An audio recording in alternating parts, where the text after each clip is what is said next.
Europe Soir.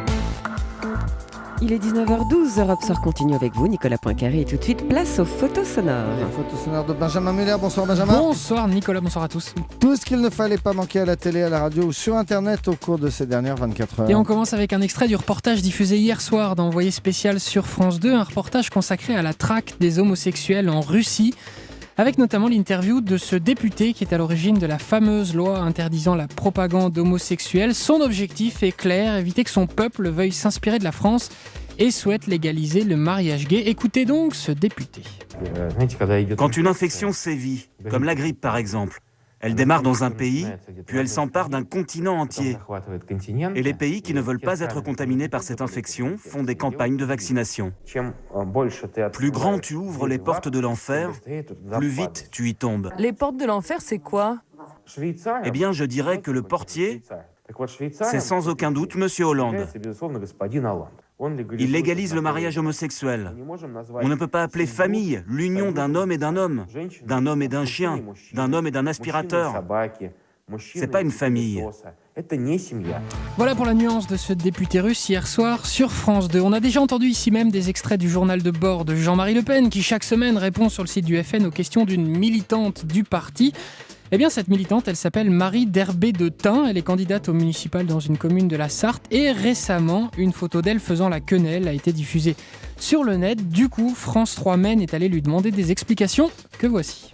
On nous fait tellement chier avec cette histoire de la quenelle. C'est devenu international comme problème pendant 10 jours. On est dans un monde de débiles mentaux. Tout ça parce que vous avez le dieu d'eau qui fait la quenelle. Et de la quenelle, c'est pour dire valse, machin, le système, tous les pourris, les politiques, vous enrichissez sur notre dos, etc. Allez tous vous faire foutre. Ça veut dire ça. Voilà qui est dit. Allez, hier, Jean-François Copé a eu droit aux honneurs du grand forum d'Europe 1, 1h30 face aux auditeurs d'Europe 1, qui ont pu lui poser des questions en studio ou au téléphone et aussi nous dire en direct leur vérité. Erwan, bonsoir. Bonsoir Monsieur Poincaré, en tous les cas vos standardistes sont beaucoup plus sympas que ceux d'RTL, bravo. Ça fait du bien. Bon. Voilà, c'est vrai ça. Et ça coûte rien de le repasser. Allez, une autre vérité, un scoop, celui-là de Jean-François Copé.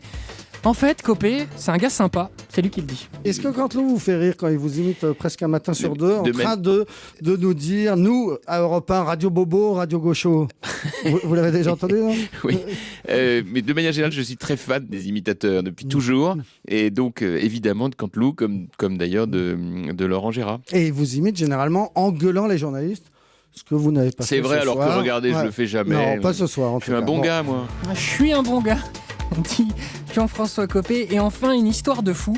Le chef Marc Vera, 20 sur 20 au guide Michelin, 2 fois 3 étoiles, l'un des tout meilleurs chefs français.